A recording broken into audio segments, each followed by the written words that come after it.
नमो अरिहन्ताणं नमो सिद्धाणं नमो आयर्याणं नमो वज्रायाणं नमो लोये सव्यसाहूणम् मंगलमय मंगलकरण वीतराग विज्ञान नमो ताहि जाते भय अरिहंतादि महान। इस भव तरु का मूल एक जानहु मिथ्या भाव ताको करी निर्मूल अब करिए मोक्ष उपाव।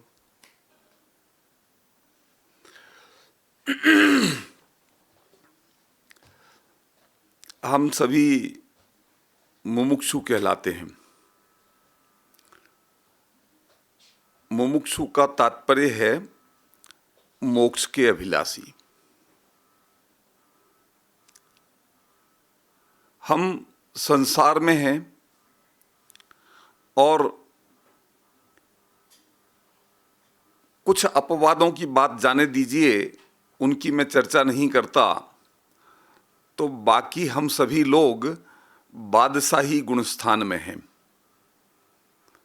बादशाही गुणस्थान मतलब मिथ्या दृष्टि, पहला गुणस्थान। मुमुक्षु हैं, हमें मोक्ष जाना है, भगवान बनना है, सिद्ध परमात्मा बनना है। सिद्ध परमात्मा दशा है 14वां गुणस्थान और हम हैं अभी प्रथम गुणस्थान में। टॉप पर पहुंचना है और अभी हम हैं बॉटम में। तो विचार करने की जरूरत यह है कि हमारे लिए संभावनाएं क्या हैं। क्या हम मुमुक्षु सिर्फ नाम मात्र के लिए हैं, मोक्ष के अभिलाषी हम नाम मात्र के लिए हैं, या हमारी कोई संभावनाएं भी हैं मोक्ष जाने की, सिद्ध परमात्मा बनने की? और अगर संभावनाएं हैं तो क्या संभावनाएं हैं, कितनी कितनी ब्राइट हैं हमारी संभावनाएं? और संभावनाएं ब्राइट भी हैं तो हमें अपनी वर्तमान दशा से सिद्ध दशा तक पहुंचने के लिए क्या करना होगा? ये कोर्स कितना लंबा है? दुनियादारी में तो हम बहुत चतुर हैं। हम अपने टारगेट बनाते हैं कि हमें क्या पाना है, तो उसकी विधि क्या है, उसकी हम बड़ी बारीकी से जानकारी इकट्ठी करते हैं। उसकी रिक्वायरमेंट्स क्या है, क्या क्या चाहिए, हम उसके लिए योग्यताएं क्या हैं, उसके लिए क्या प्रयत्न हमें करने हैं और उसमें कितना समय लगेगा, ये सारी योजना हम तैयार करते हैं, कर लेते हैं बड़ी बारीकी से। क्योंकि बारीकी से योजना तैयार किए बिना प्रयोजन की सिद्धि होना संभव ही नहीं है।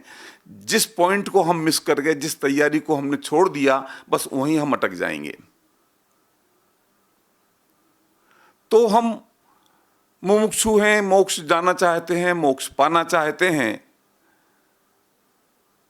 और अपने इस जीवन में जो लोग सामने बैठे हैं, तो इनमें से कोई ऐसा नहीं है कि जो भी 2 वर्ष से कि 5 वर्ष से मुमुक्षु हो।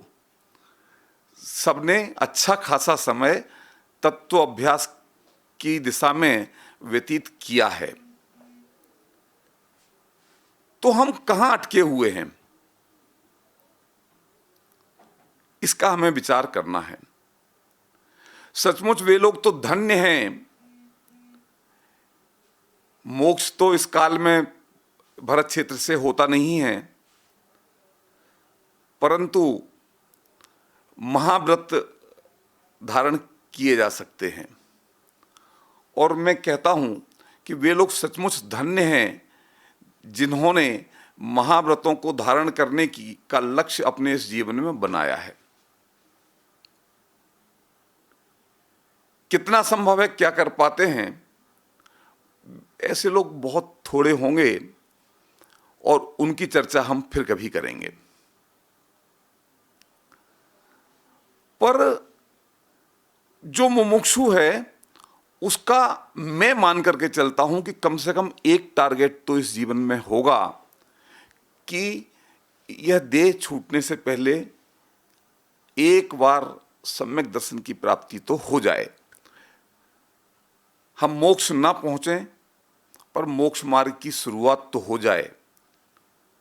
हम जिनेश्वर ना बन सकें पर जिनेश्वर के लघुनंदन तो बन ही जाएं।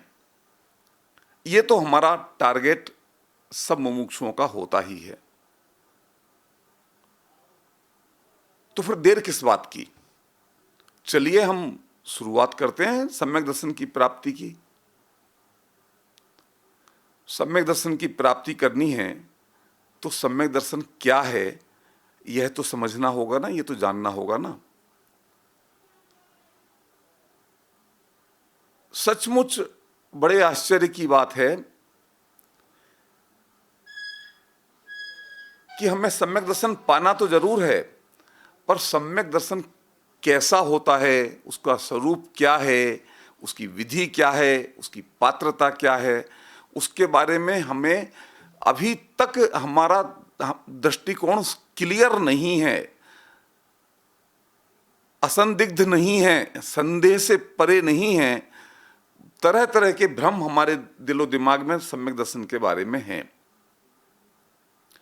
कोई ऐसा मानता है कि सम्यक दर्शन होती बड़ा दिव्य प्रकाश होता है और जाने क्या क्या। जो रूपक हमारी कल्पना में आता है वह हमने अपने दिमाग में बना रखा है। जब गहराई से हम सम्यक दर्शन के स्वरूप के बारे में अध्ययन करते हैं, समझते हैं, तो हम पाते हैं कि ऐसा कुछ भी विशेष नहीं है सम्यक दर्शन में कि जिसके बारे में हमें कोई संदेह हो कि हम प्राप्त कर सकते हैं कि नहीं कर सकते हैं, हम में पात्रता है कि नहीं पात्रता है। सम्यक दर्शन मतलब आत्मा का संधान, आत्मा के स्वरूप के बारे में स्पष्टता।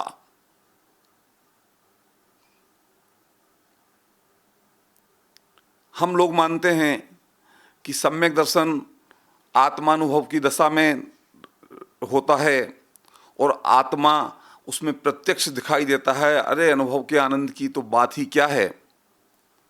पर भाई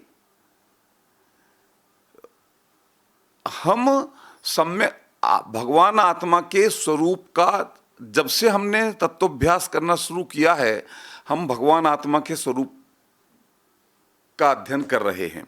हम बहुत अच्छी तरह जानते हैं कि जगत में, विश्व में 6 द्रव्य हैं। उसमें एक जीव नाम का द्रव्य है जो कि संख्या में अनंत हैं इस विश्व में।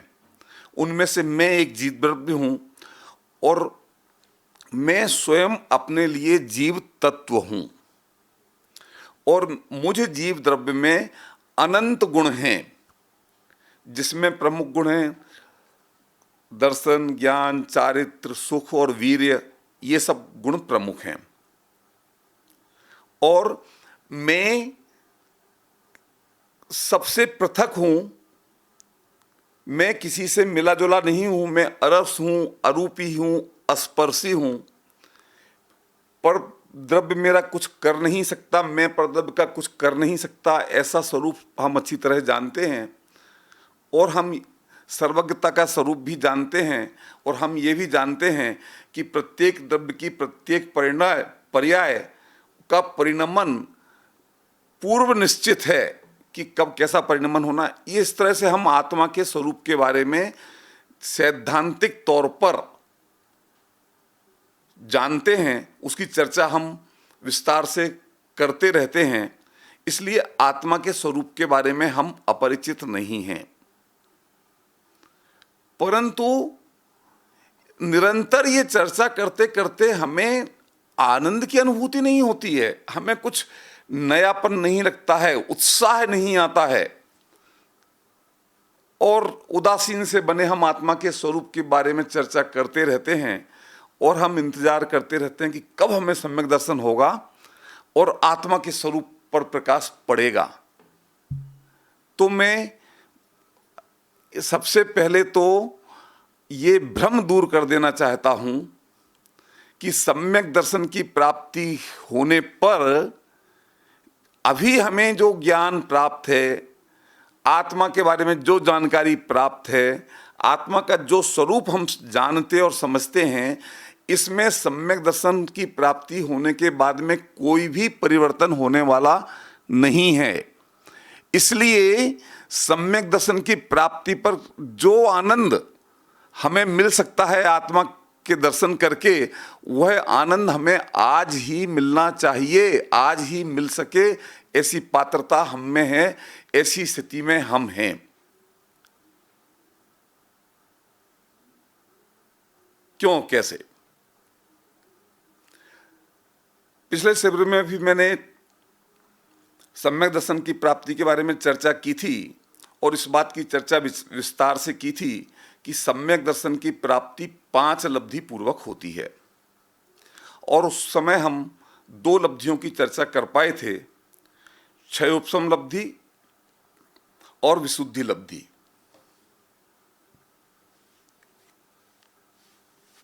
उनके विस्तार में हम अभी नहीं जाएंगे, परंतु मैं संक्षेप में कहूं तो ज्ञान, वर्तमान में ज्ञान का इतना उघाड़ कि हमें आत्मा और परमात्मा का स्वरूप समझने की पात्रता हम में पैदा हो, उसे कहते हैं क्षयोपशम लब्धि।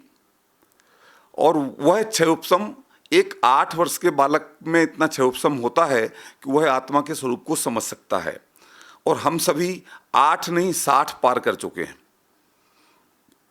तो इसलिए इस बात में कोई संदेह नहीं कि हम सब में वह पात्रता है कि हम आत्मा के स्वरूप को समझ सकें। तो एक सीढ़ी तो पार हुई। अब विशुद्धि लब्धि। आत्मा के स्वरूप को समझने के लिए मात्र क्षयोपशम पर्याप्त नहीं है। हमें आत्मा के स्वरूप को समझने का क्षयोपशम हमारे पास में है, परंतु आत्मा के स्वरूप को समझने की तैयारी हम में होनी चाहिए। तैयारी से मेरा तात्पर्य यह है कि आत्मा का स्वरूप समझने के लिए जो प्रयत्न करने की जरूरत है, जो त्याग करने की जरूरत है, जिस डेडिकेशन की जरूरत है, बनिए की भाषा में कहें तो जो कीमत चुकाने की जरूरत है, क्या हम उसके लिए तैयार हैं? मैंने पिछली बार उदाहरण दिया था आम का, कि आम 1000 रुपया डजन है और मेरी जेब में 10,000 रुपया है, तो क्या मैं आम खरीद सकता हूं? सीधी सी बात है। आम तो सिर्फ 1000 रुपये डजन में आते हैं और मेरे पास तो 10,000 रुपया है, तो मैं क्यों नहीं खरीद सकता? खरीद तो सकता हूं, परंतु जेब में 10,000 रुपया होना मात्र पर्याप्त नहीं है आम खरीदने के लिए। आम के लिए 1000 रुपया खर्च करने की हमारी मानसिक तैयारी जरूरी है कि क्या हम 1000 रुपया खर्च करना चाहते हैं एक डजन आम लेने के लिए? हम में से ज्यादातर लोग कहेंगे नहीं नहीं, इट्स टू कॉस्टली, अभी तो बहुत महंगा है, थोड़ा सस्ता होने दो तब लेंगे। तो हमारे जेब में रखे हुए 10,000 रुपया रखे रहेंगे, हम आम नहीं ले पाएंगे।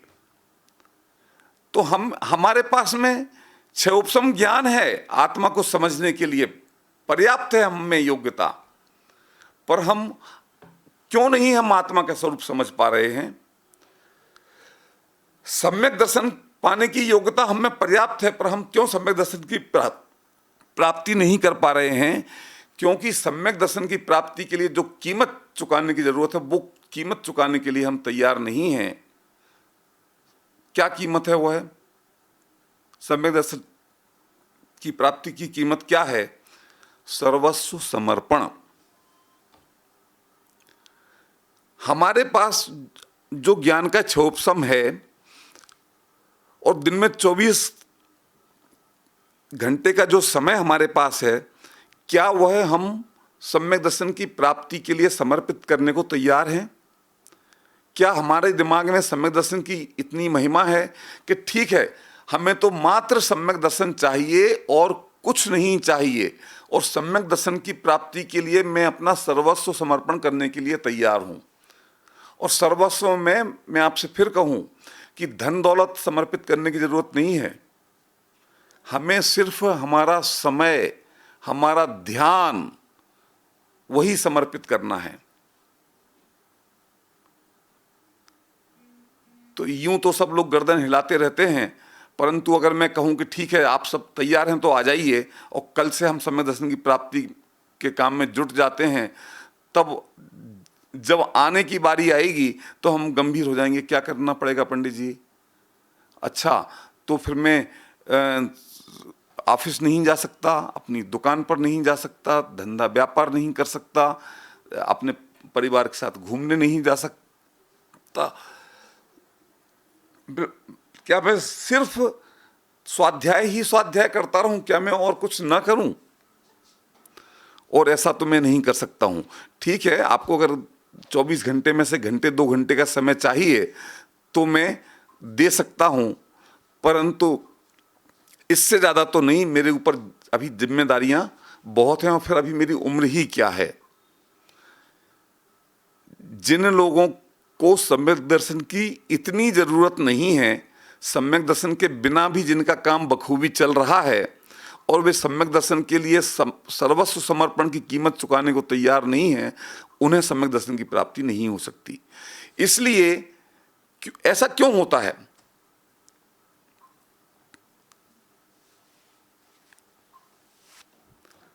हम सम्यक दर्शन की प्राप्ति के लिए, पंखा तेज कर दूं,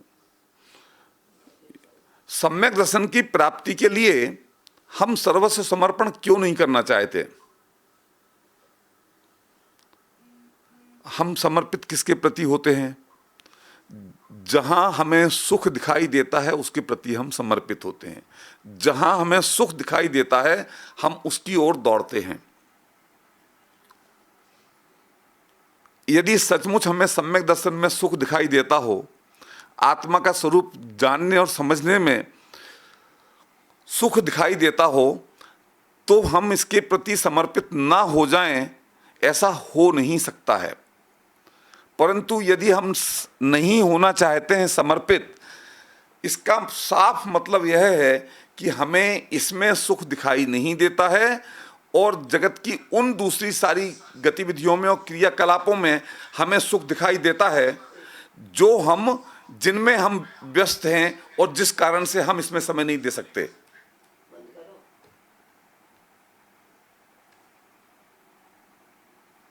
तो हमें जब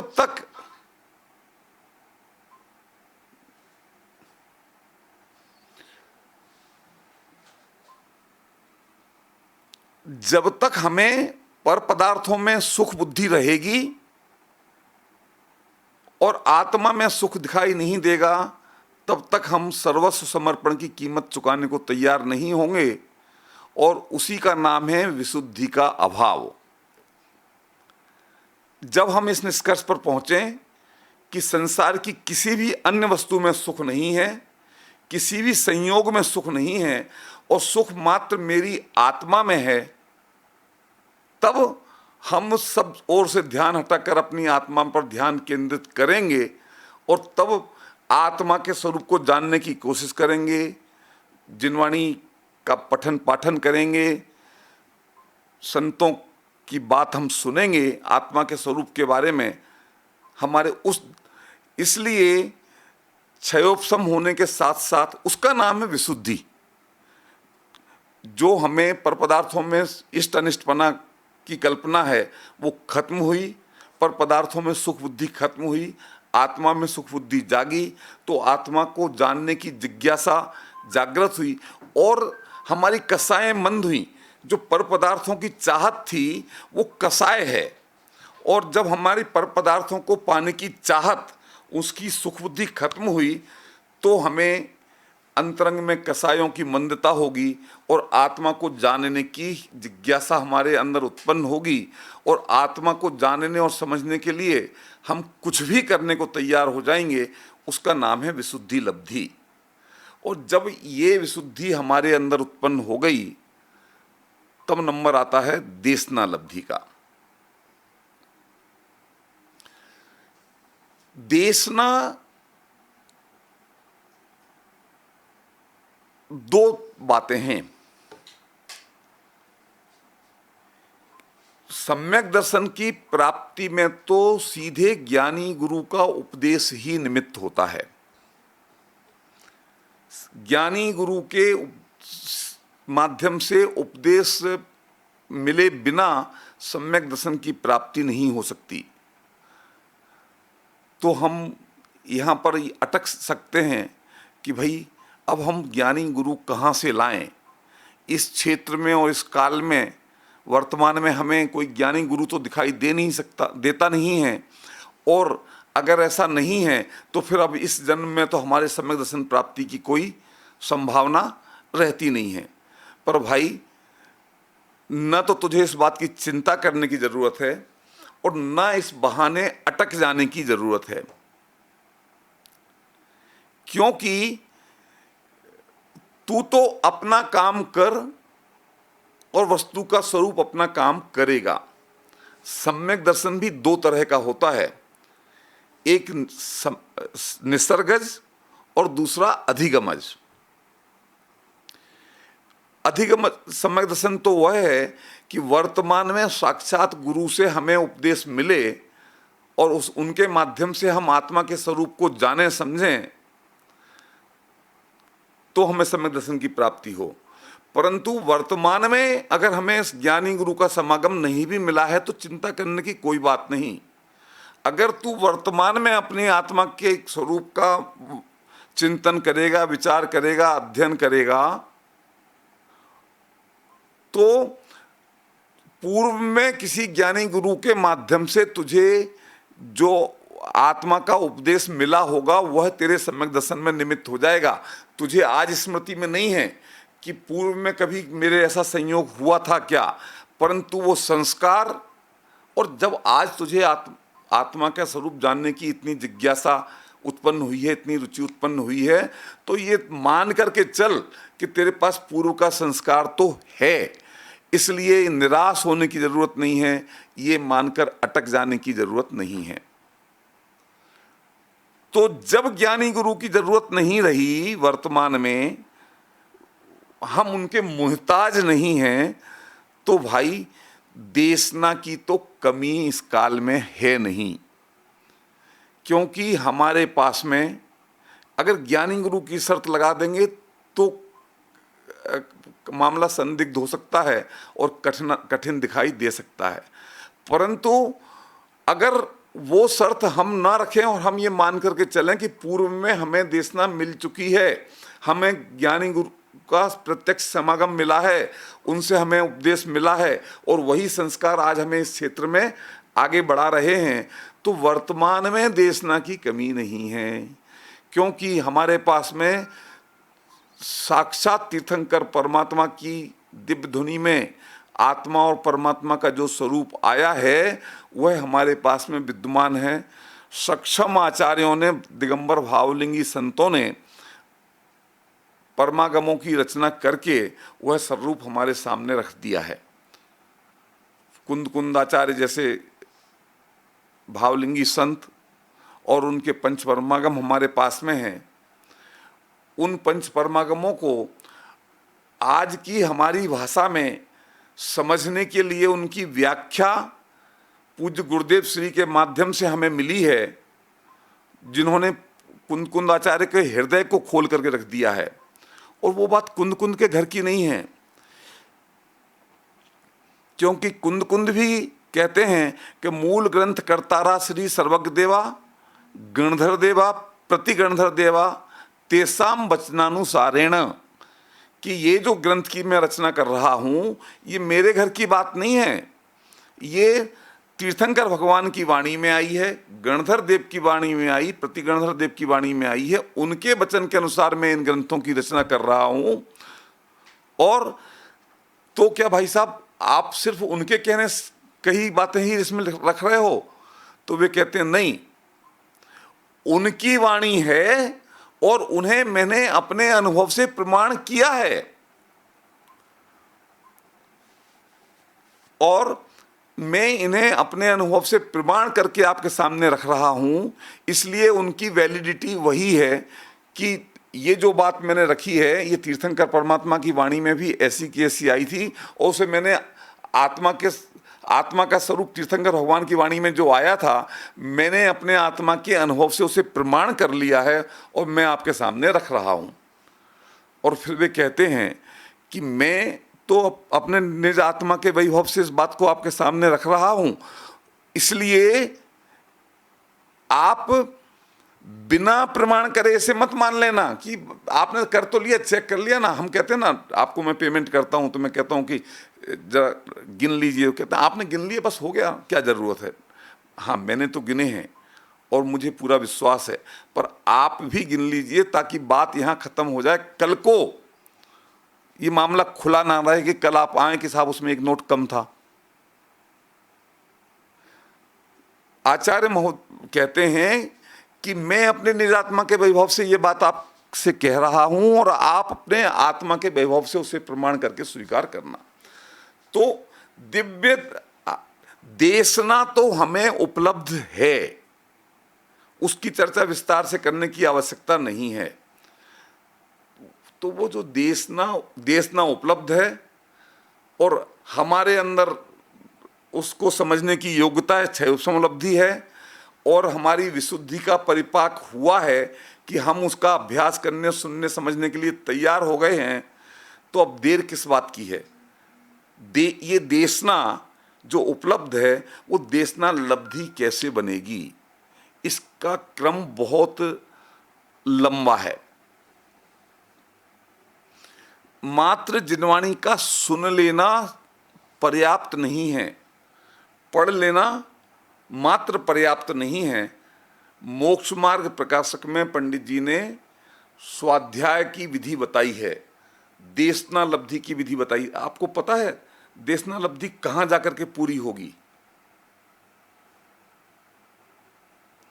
देशना लब्धि वहां जाकर के पूरी होगी कि भगवान आत्मा का जो स्वरूप, 7 तत्वों का जो स्वरूप, देव शास्त्र गुरु का जो स्वरूप तीर्थंकर परमात्मा की वाणी में आया है और वीतरागी संतों ने ग्रंथों में लिखा है, हमें वैसा का वैसा पूरी तरह से एक तो ज्ञान में आए, उसमें कोई मिस्टेक ना रहे, कोई गलती ना रहे, और वैसा का वैसा पूरी तरह हमें स्वीकार हो जाए, तब देशना लब्धि में बदलेगी। उससे पहले देशना लब्धि में नहीं बदलेगी। हालांकि वो देशना लब्धि नाम तो तब पड़ेगा जब सम्यक दर्शन की प्राप्ति हो जाएगी, परंतु तब तो मात्र मोहर लगने का काम बाकी रहेगा। परंतु उस देशना को देशना होने के लिए भी ये जरूरी है कि जैसा तीर्थंकर भगवान की वाणी में आया है, निर्ग्रंथ वीतरागी संतों की वाणी में आया है, हमें अपने आत्मा का, 7 तत्वों का और देव शास्त्र गुरु का स्वरूप वैसा का वैसा हमारे श्रद्धान तो सम्यक दर्शन के बाद में होगा, हमारे ज्ञान में आना चाहिए, हमें स्वीकृत होना चाहिए। अगर उसमें कोई भी इफ एंड बट खड़ा रहता है तो समझ लीजिए देशना हमें अभी प्राप्त हुई नहीं है, हम देशना लब्धि के लेवल को क्वालिफाई हमने नहीं किया है। बस यही वो पॉइंट है जो मैं कहा करता हूं कि आखिर ये मूंग सींचते क्यों नहीं हैं। जब हम इतने वर्षों से प्रयत्न कर रहे हैं, निरंतर स्वाध्याय कर रहे हैं और सब कुछ हमें उपलब्ध है, तो फिर क्यों प्राप्ति नहीं होती है? प्राप्ति क्यों नहीं होती है? काय की प्राप्ति? सम्यक दर्शन की प्राप्ति क्यों नहीं होती है? तो वे कहते हैं पंडित जी कि क्यों ना हुई है प्राप्ति, अवश्य हुई है प्राप्ति, स्वरूप यही जान ले। और हमें प्राप्ति नहीं हो रही है तो इसका मतलब ये है कि हमें वो स्वरूप हम नहीं जान पाए हैं, वो स्वरूप हमें स्वीकार नहीं है। मैं आपको एक बात बताऊं, बहुत बड़े राई की ओट में पहाड़ है, कभी हमने उस एंगल से सोचा नहीं है।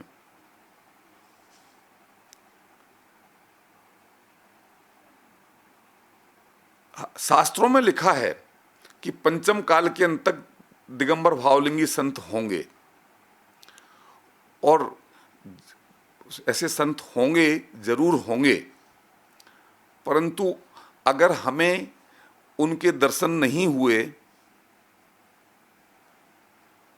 तो हमारी सामान्य जन की एक मानसिकता होती है कि ठीक है भैया, शास्त्र में जैसा लिखा है वैसे चतुर्थ काल के साधु तो हम कहाँ से लाएं, संत कहाँ से लाएं? अगर नहीं है वे हमारे सामने तो जो हैं हमें उनसे ही काम चलाना होगा, हमसे तो अच्छे, और ना मामा से काना मामा भला।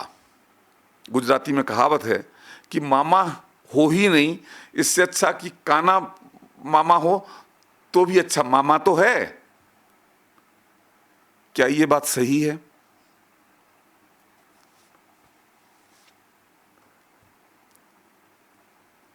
मैं एक रहस्योद्घाटन आपके सामने करना चाहता हूं। एक जो हमारी ग्रंथि है ना, एक जो हिचक है, एक जो रेसिस्टेंस है, एक जो प्रतिरोध है, एक जो कमी हम महसूस करते हैं, और जहां हम अटके हुए हैं, भाई हमें तो प्राप्ति नहीं हो सकती है। क्यों? क्योंकि हमें ज्ञानी गुरु का समागम नहीं है। मैं इस ग्रंथि को आज आपके सामने खोल देना चाहता हूं। ये हिचक, पंडित जी, शिखरचंद जी साहब, मैं इस हिचक को खत्म कर देना चाहता हूं।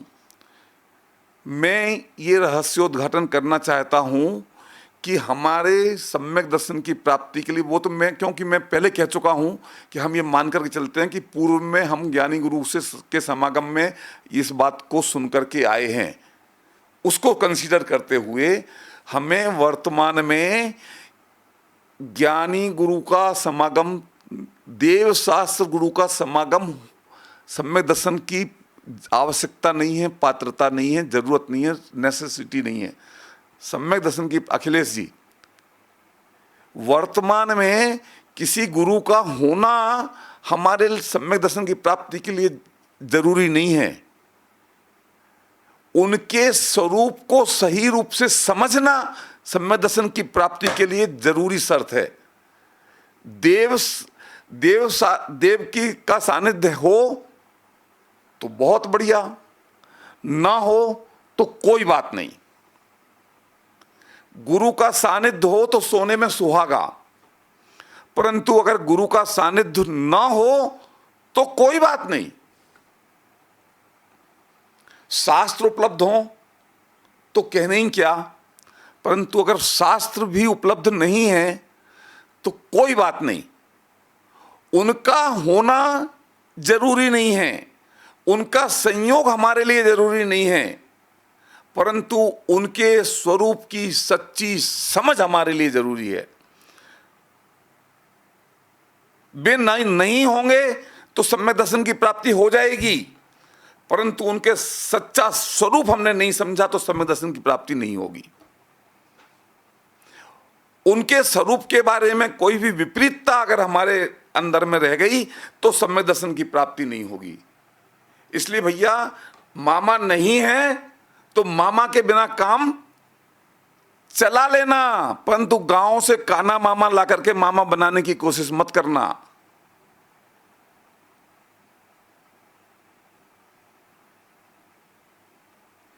देव शास्त्र गुरु की का सानिध्य आवश्यक नहीं है। देवशास्त्र गुरु के स्वरूप की सच्ची समझ जरूरी है सम्यक दर्शन की प्राप्ति के लिए।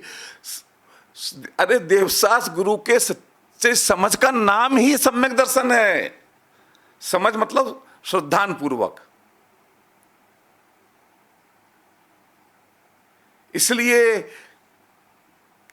किसी अपात्र या कम पात्र के पीछे मत दौड़ना। अपने घर में बैठो और उनके स्वरूप का निर्णय करो। जानते हैं हमारे स्वाध्याय की विधि में कमी क्या है और हमें क्यों नहीं प्राप्ति होती है, क्यों नहीं ये मूंग सींचते हैं, आज तक क्यों नहीं हम अपने उद्देश्य में सफल हुए हैं? कि हमने जिनवाणी से जो हमें मर्म मिला है, मैं 3 चीज पर फोकस करता हूं। अपनी आत्मा के स्वरूप के बारे में, 7 तत्वों के सिद्धांत के बारे में और देवशास्त्र गुरु के स्वरूप के बारे में। और दूसरी बातें तो जाने लो प्रयोजनवान से, वो उनका और दूसरा कोई विशेष महत्व नहीं है।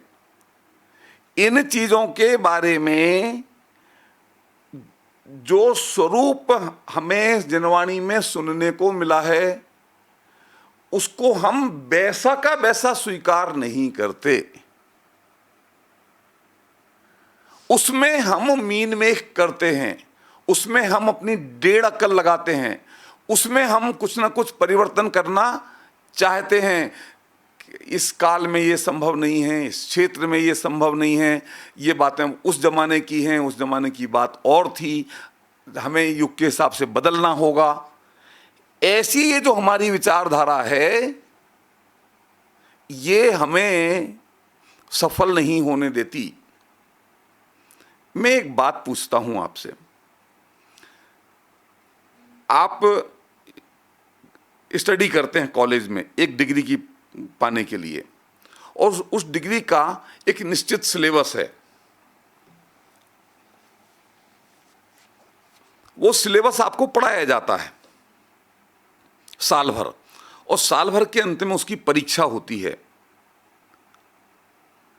हो सकता है कि आप बहुत ही ज़्यादा मेधावी व्यक्ति हों, बहुत एक्स्ट्रा ऑर्डिनरी क्वालिफिकेशन वाले व्यक्ति हों, और इसलिए जब एग्ज़ाम में कोई क्वेश्चन पेपर में कोई क्वेश्चन पूछा जाए तो आप अपनी जो एक्स्ट्रा ऑर्डिनरी क्वालिफिकेशन है, आपके पास नॉलेज है, उसको उपयोग करते हुए आंसर देंगे तो क्या होगा? कितने नंबर मिलेंगे? अरे भाई, तू अपनी समझ अपने घर में रख। तेरे सिलेबस में तुझे जो पढ़ाया गया है, क्वेश्चन के आंसर में तू वो लिखेगा तो तुझे पूरे मार्क्स मिलेंगे।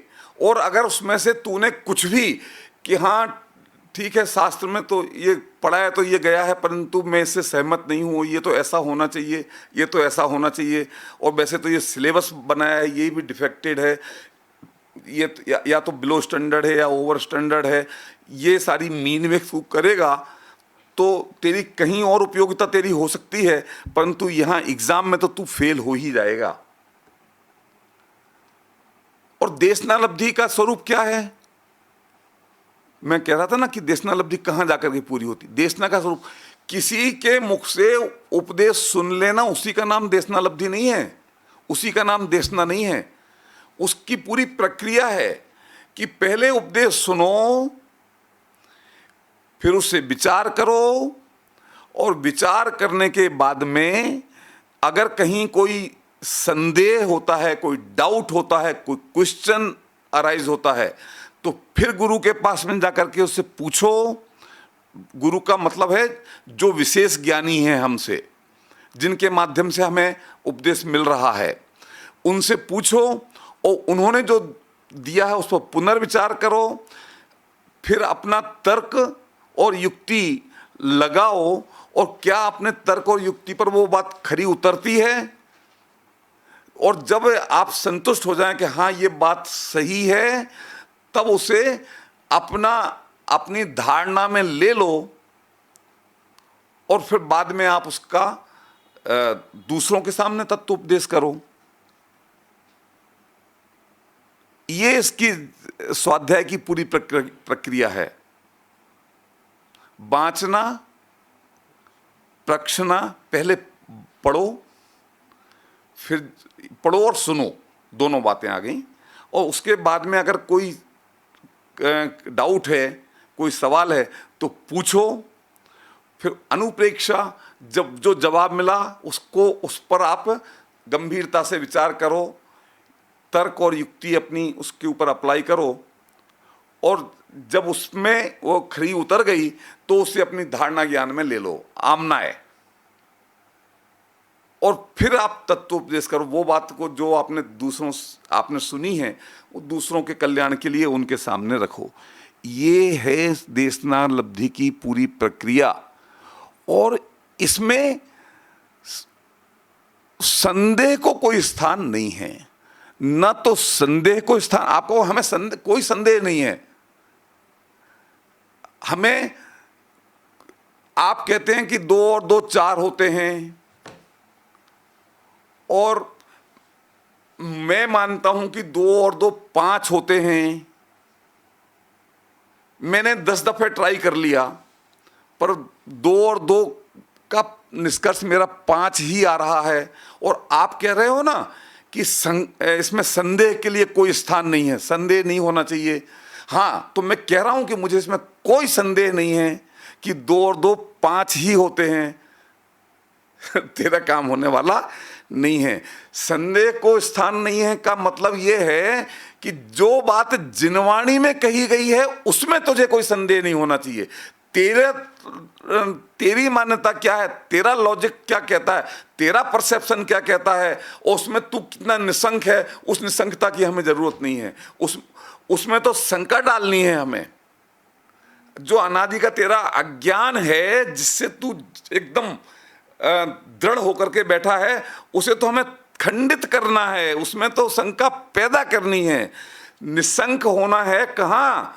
जिनवाणी में जो बात कही गई है उस निष्कर्ष में हमें निसंक होना है।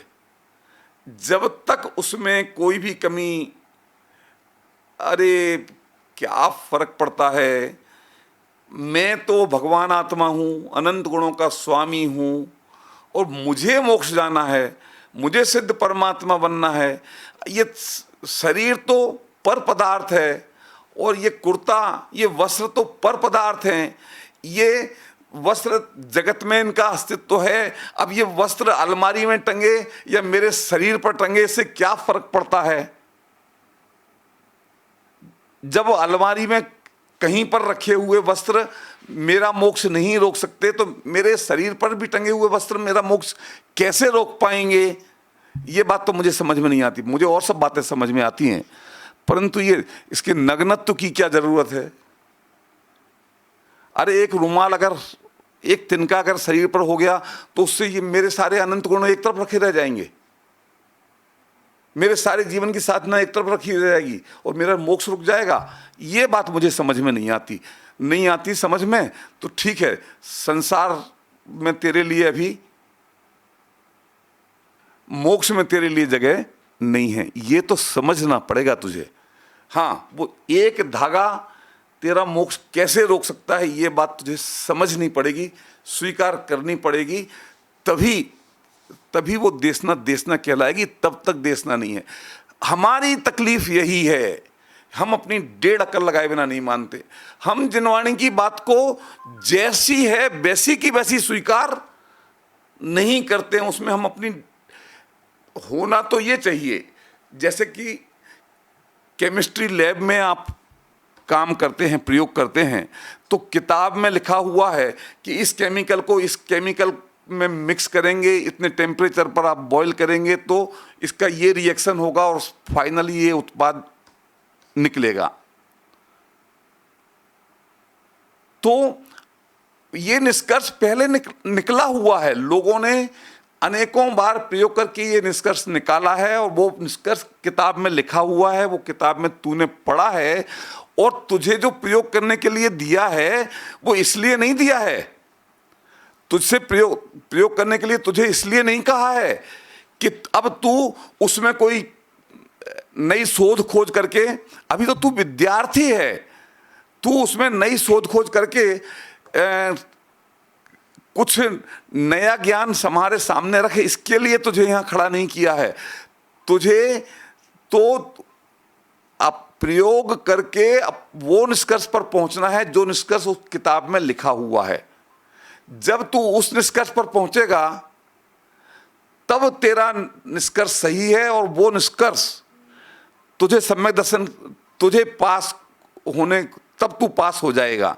और जब तक तेरा निष्कर्ष उस निष्कर्ष से मैच नहीं करता है, फुल गैलरी रिव्यू दो वीडियो वाला, जो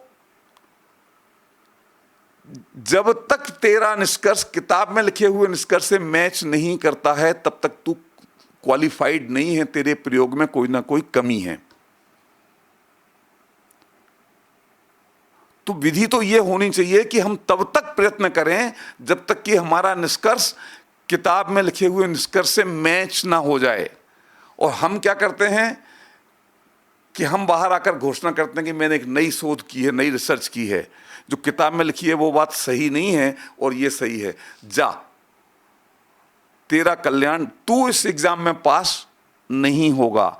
जिनवाणी के मामले में ये बात अक्षर से सही है कि तेरे निष्कर्ष जिनवाणी के, जो आचार्य ने कहा है ना कि मैं अपने निज आत्मा के वैभव से यह कहता हूं और तू अपने निज आत्मा के वैभव से स्वीकार करना।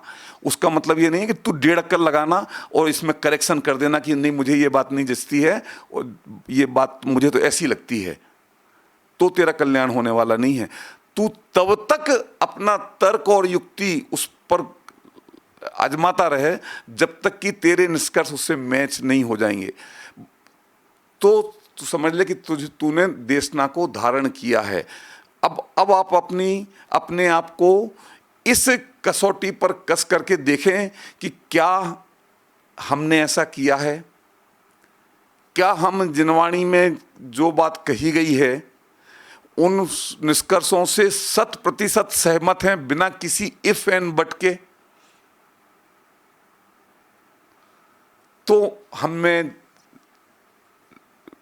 देशना लब्धि, उसका नाम भले लब्धि ना हो परंतु हमें देशना मिली है जो कि कार्यकारी हो सकती है सम्यक दर्शन की प्राप्ति के लिए। और अगर ऐसा नहीं हुआ है तो अभी दिल्ली दूर है, मेरा आज का समय पूरा हो गया है। हम देशना लब्धि के, देशना के इस स्वरूप को जानें और लकीर के फकीर हो जाएं। और लकीर के फकीर का मतलब ब्लाइंड नहीं, विवेक के साथ। पूरी विधि बताई है ना कि बांचना, प्रक्षना और अनुप्रेक्षा, आमनाय और तत्वोपदेश, उस पूरी विधि से तर्क के साथ में उस बात को स्वीकार करें तो हमारा ये विशुद्धि लब्धि का कोर्स पूरा होगा। और उसके बाद का बहुत सरल है। दोबारा अगले शिविर में मौका मिलेगा, दोबारा हम इससे आगे की चर्चा करेंगे। और मैं आपको संक्षेप में बता देता हूं 2 मिनट में कि इस देशना के बाद में हमें ये देवशास्त्र गुरु का सिद्धांत जो है वो तो व्यवहार सम्यक दर्शन है। सबसे सम्यक दर्शन सबसे महत्वपूर्ण चीज है निज आत्मा का, 7 तत्व का सिद्धांत और आत्मा का सिद्धांत। तो उसका ये जब देशना में तय हो गया तो हम इसका निरंतर चिंतन मनन करते रहें, उपयोग को उसमें स्थिर रखें। विकल्पात्मक ज्ञान में स्व पर भेद विज्ञान करें, उसकी पहली शर्त है। तो ये तो विकल्पात्मक नहीं होगा जब तक पर स्व और पर का भेद है, भेद सो विकल्प। तो विकल्पात्मक ज्ञान हम स्व पर भेद विज्ञान करें और फिर पर से दृष्टि हटा करके स्वयं में केंद्रित कर दें। और ये भी विकल्पात्मक ज्ञान में ही होगा और धीरे धीरे विकल्प खत्म हो जाएगा और वो जो स्वयं की जो अनुभूति है ना वो रह जाएगी। तो वो निर्विकल्पक में ये करण लब्धि की प्रक्रिया, ये प्रायोग की विधि है जो सारी मैंने अभी तक बताई। और जैसे ही ऐसा होगा कि विकल्प खत्म हो जाएगा और विकल्प से रहित मैं, जो पहले विकल्प में निर्णय कर रहा था ना, मैं अनंत गुणों का स्वामी, आनंद का कंद, ज्ञान का घनपिंड विकल्प में निर्णय कर रहा था, वो विकल्प खत्म हो जाएगा, वो स्वरूप से आत्मसात हो जाएगा, तो करण लब्धि की प्रक्रिया शुरू हो जाएगी और सम्यक दर्शन की प्राप्ति हो जाएगी। इस बात की, इस प्रक्रिया की विस्तार से चर्चा जब दोबारा अवसर मिलेगा हम फिर करेंगे, क्योंकि सम्यक दर्शन की प्राप्ति और उसकी प्रक्रिया ये मेरा अत्यंत प्रिय विषय है, और इसको समझ लें तो हमारा काम हो जाएगा। तो जब भी दोबारा अवसर मिलेगा हम इससे आगे की चर्चा अवश्य करेंगे। जय जिनेंद्र।